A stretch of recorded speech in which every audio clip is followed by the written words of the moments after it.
Adversity? Bring it. The struggle? We welcome it. Snooze on life? Never that. We are Dave Regina and Mike Pirelli, and this is the No Snooze podcast. Come on.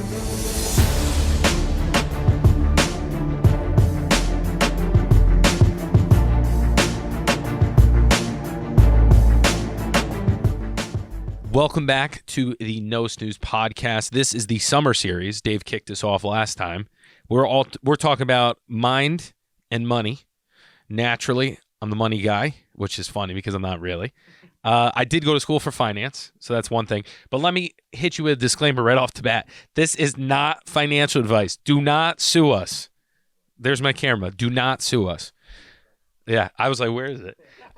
So today I'm hitting I'm trying to start with the basics, right? I think a lot of people get tripped up in this one spot, whether it's you're just trying to get, going in your wealth journey, or you're like starting a business, or you're trying to do anything productive in form of wealth, right? And I think a lot of people focus their energy on the wrong thing first, which I did. So the thing that I'm focusing on today is overhead, which will link back to a lot of things, but overhead is basically your monthly nut, which is a funny way to put it, your monthly expenses that are acting as the gravity to hold you down in the same place financially that you were previously. Does that make sense? Okay. It is overhead, so think above your head, like an overhead press, because I'm huge.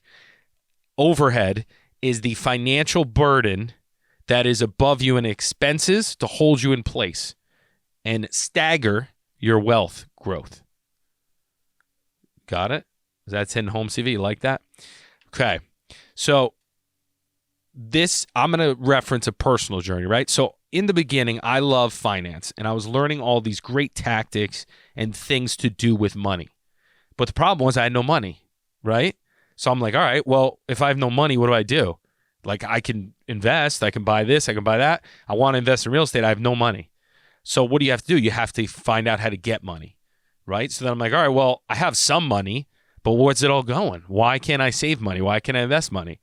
So I had to sit down and be like, all right, well, what am I spending money on? What's my overhead? So I literally took out an Excel doc. I don't know if I still have it. I should look. And I listed every monthly expense I had that was draining me dry. And I'm like, I'm still living at home. How the hell do I not have any money, right? So it was, going out. That was a big expense. It was, let me rewind. It was when I was renting an apartment, but my rent was, I think, $825 a month. So very nominal. I had a job. I wasn't making too much money. And I wanted to figure out kind of what I was spending on. So it was rent, which was $850. It was like eating out. It was cable, it was the gym, it was the random monthly things that I never used, right? So I'm like, all right, well, I'm at this point in my life where I know I don't want to do this for the rest of my life as far as work, and I want to get into real estate. So how do I make it so that when I get into real estate, my money goes farther and there's less drag and overhead on me that I can really give myself a shot to be successful, right? So then I was like, all right, well, I guess I'm canceling everything I really don't need. I'm going to go extreme. I'm going to cancel my gym membership. I'm going to cancel cable. I'm going to cancel, going out and having coffee randomly. I'm not going to eat lunch out. I'm literally going to get as low as possible so that if I get one rental done, I can survive, right? Because then it frees you up and makes you more light. So like if I'm on the moon now when my expenses are low, I can jump up and there's a little more give versus if you're on Saturn, fact checked it. A lot of gravity. It's very hard to break through. You get discouraged. Correct. When I'm on the basketball court, got a lot of overhead. So that's like phase one, right? Then I challenge people to look at what are the necessities. Like I did that for a while and I definitely wasn't as happy. But in the short term, you need to make enough income so that you can outpace your overhead and break basically the gravitational pull and exit the atmosphere. Wealth happens when you exit that initial atmosphere. That initial atmosphere is monthly expenses.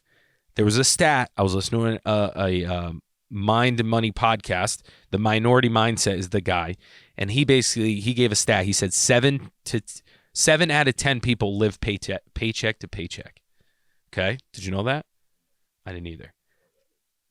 He said about 3 of them, about 50%, 3 to 4, are making $250,000 a year. Okay? So everyone thinks like, oh, if I was making $250,000, there's going to be no problem. I'll save, I'll invest, I'll be rich in 4 years. So that right there shows that you need to be aware of your overhead at every level in your wealth building, right? Phase 1 is you got to break that atmosphere and start to compile wealth. And the more cushion you have, the higher you're above that atmosphere, the more chances you can take.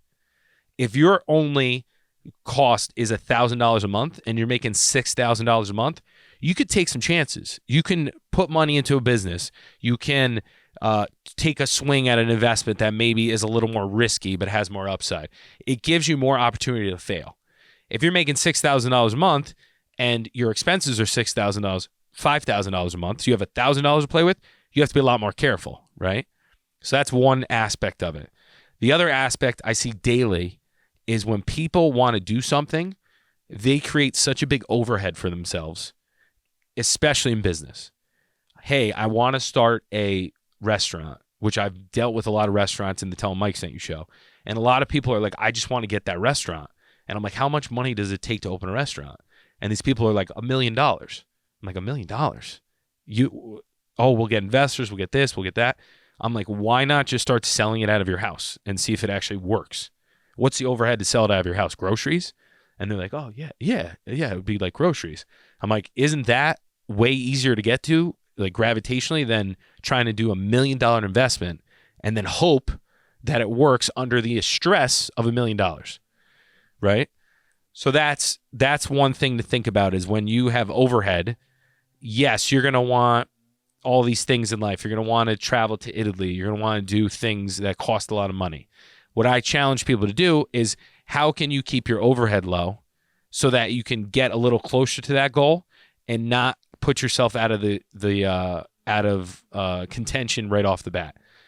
So the thought is like, all right, well, is there a way to go to Italy that's inexpensive? Can I go teach English in Italy? Probably, right? But a lot of people don't want to think about that. They want to think, oh, if I had an overhead of $10,000, I can go to Italy. Well, you're just thinking about it wrong. Once you start thinking, how do I keep my overhead low? You get a lot more creative in achieving everything you want to do financially. Does that make sense? Something I feel very strongly in, and this goes with the theme of overhead, is just starting stuff, a minimal viable product, it's called an MVP, and allowing that to create momentum so that you can build on it. For example, a lot of people want to do these huge investments, right? But you can start the process by putting $50 here, $10 here, $5 here. You can start the action. And if you lose $50, it's probably not the end of the world.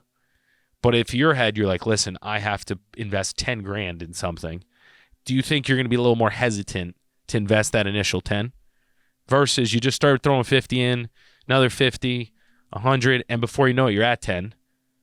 And while you're increasing your investments, you're learning, right? So that's how you get started. I think there is a limit to how little your overhead can be, but that's at least a step to free up some cash so you can get the momentum going and you can break the gravity and the gravitational pull. There are steps once you get past that first atmosphere where you add a kid, you add a wife, you add things that are basically, if you're in an air balloon, are weights on the side. You need them there so you don't float away and you're not grounded, but they make it more difficult. So you have to be aware of lifestyle inflation and basically your overhead growing with you as you expand your life and expand your opportunities, right?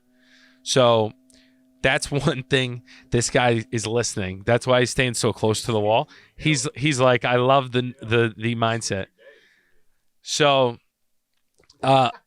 basically what I challenge people to do is if you want to build wealth, and I'm not saying this is just kind of what I did to start, decrease your monthly expenses as much as you can without being absolutely miserable. You can be miserable for a little while, but you're not going to stick with it. So get extreme, drop all of your monthlies all the way down, and then start to add in things you really need. For me, I canceled the gym, and I figured it out doing it at home. Cable, we canceled. Once Dana got into the picture, came right back because she loves cable. So I'm not saying get rid of all enjoyment in life, but give yourself a little time to break the atmosphere and try to stay ahead of the pull of trying to keep you exactly where you are, which is not a bad thing. But if you're not advancing, especially financially, with this crazy market we're in, you're going backwards. Are you going backwards, Dave? You're going forward. I'm never going backwards, Michael. There you go. Overhead. I think you just spit fire. My Gravity, right? Overhead gravity connected. Yes.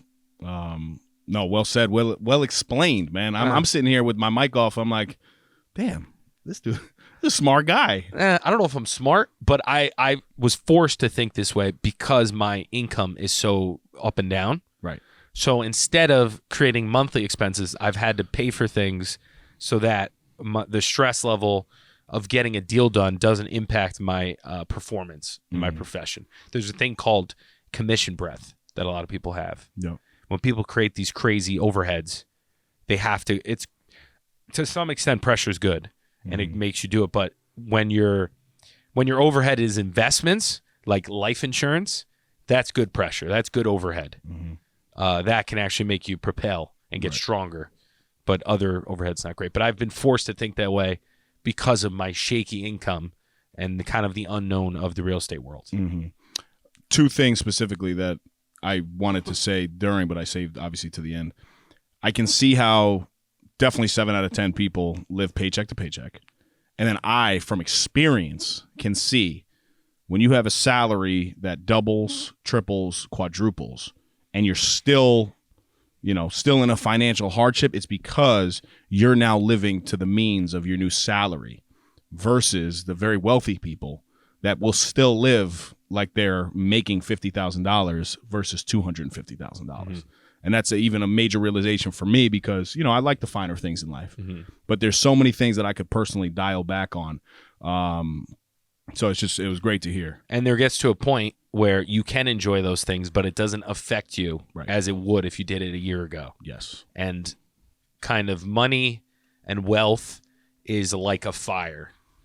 Like you're adding oxygen with time's like oxygen into a fire.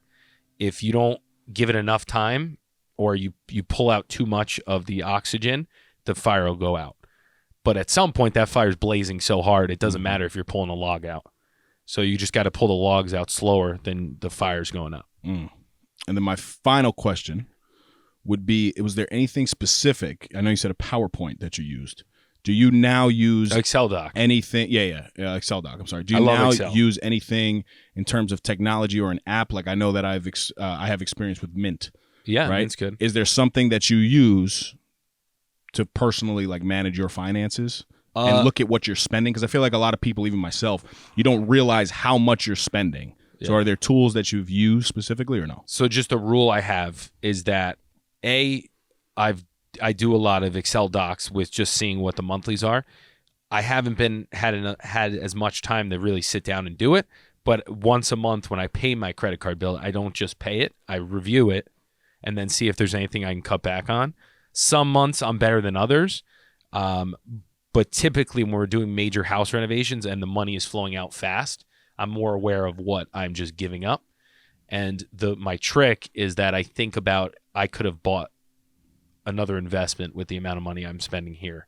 So having like something you believe in, whether it's a stock, a retirement fund, a savings fund, if you have something that could go better into, it's easier to be stricter on yourself, So to answer your question, yes, but the simplest hack is to not just pay your bills, review your bills, and then at least once a quarter, every 3 months, chop out things that you're not using. For me, it was QuickBooks. Wow. Until next time, this is your fearless better half, Miguel. Stop snoozing. Get up and get after it. Save some goddamn money. That's another Epi in the books. Go follow us on Instagram and Facebook at No Snooze Podcast. Subscribe to our YouTube channel, No Snooze.